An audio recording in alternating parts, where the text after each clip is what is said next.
Tonight, we're exposing a dispute over patient safety at one of the area's biggest hospitals. It pits a well-known neurosurgeon against doctors and nurses concerned about his practices. As CBS 2 investigator Pam Zekman reveals, lives may hang in the balance. The number of lives that we have saved is incredible. Meet Dr. Demetrius Lopez, neurosurgeon at Lutheran General Hospital. The number of first cases and trials and things that we did in Chicago to change the field in a global manner is incredible. Dr. Lopez travels the world speaking at conventions and shows off his methods on social media and YouTube. Aneurysms are his specialty. I think that we have a high-risk field.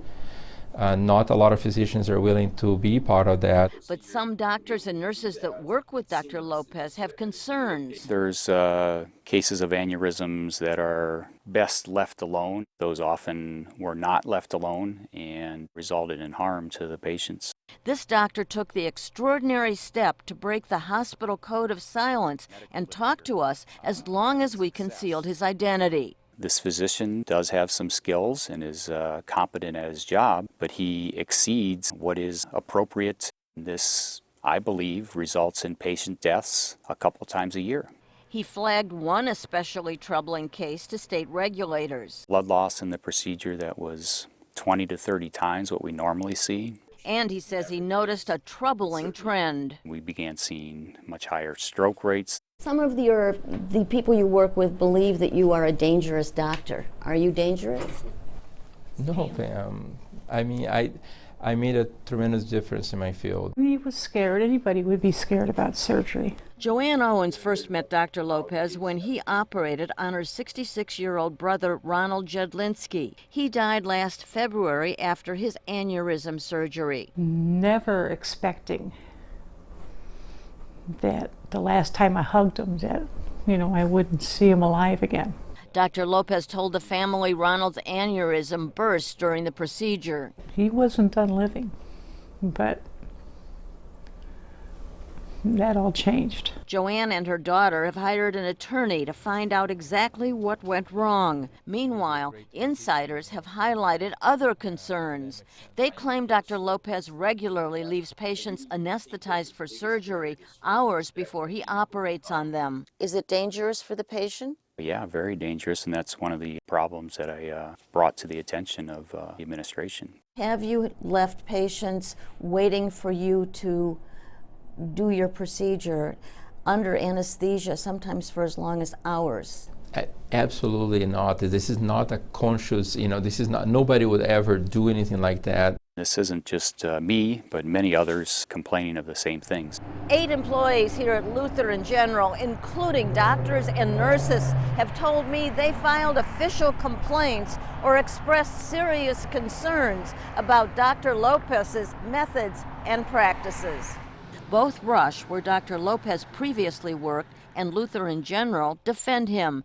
Lutheran General says the allegations made by employees were found unjustified after a recent, robust review and concluded Dr. Lopez is practicing at a very high level. The whistleblower we talked to is one of 2 doctors who've reported their concerns about 10 separate cases to the Illinois Department of Professional Regulation, starting a year ago. So we waited and waited and waited. State records we obtained show there is a backlog of more than 3,000 complaints about Illinois doctors, dating back to 2015, assigned to 9 medical investigators.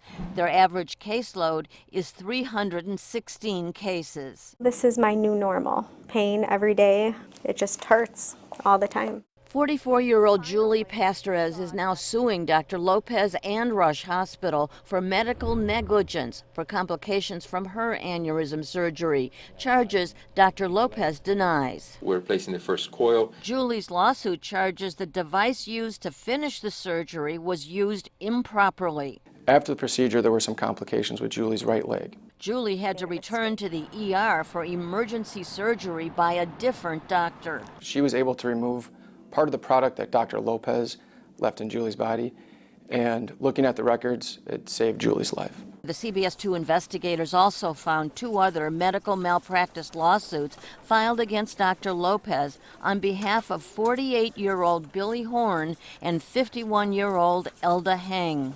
Horn died 2 days after his surgery from a brain hemorrhage caused, an expert said, when Lopez used an inappropriate procedure for his oddly shaped aneurysm. Elda Heng's lawsuit charges that Lopez caused a vessel puncture leading to a hemorrhage and permanent brain damage. She was left in a vegetative state for 10 years until she ultimately died. Rush Hospital settled Heng and Horn's suits for a combined total of $22 million. Yeah, we did the same procedure is being done over and over, you know, and multiple successes after that and before that. So I think that the way it was handled was the best way possible. It's very unfortunate that complication happened, of course. Are you putting patients at risk by your practices? Absolutely not, Pam. But some family members still wonder, what if? This was a wasted life. This was a great man. This is not fair. And how many other people went through this as well? Remember, Lutheran General cleared Dr. Lopez during a peer review at the hospital earlier this year.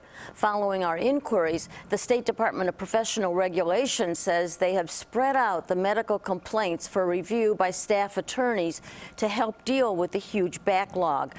But Brad and Erica, they are going to try to get more medical investigators. They need them badly. Yeah. All right. Well done. Thank you, Pam. Thank you.